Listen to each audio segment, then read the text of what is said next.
ইসমাইল আমার এটি দিয়ে গেছে খাইতে কোন ঠান্ডা লেগে গেছে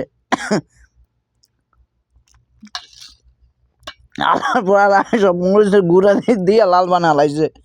ওরে হালার ফোয়ালা কি দিছ তোর মরিচের গোয়া আমার হোগা জ্বলবো আজকা এত জাল দিয়েছে হালার ফোয়ালায় সেদিন একবার খায় হোগা মোগা জ্বললে কিছু হয় না বাথরুমে যাই না 2 দিন ঠান্ডা পানি খাইতে খাইতে বরফ খাইতে খাইতে ঠান্ডা লাগিয়ে গেছে আবার এই যে বেত এই হলো সিপ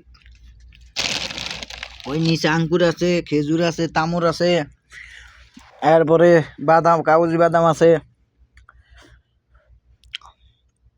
লোকাল পানি খাই না ঠিক আছে 60 টাকা দিয়ে পানি কিনা খাই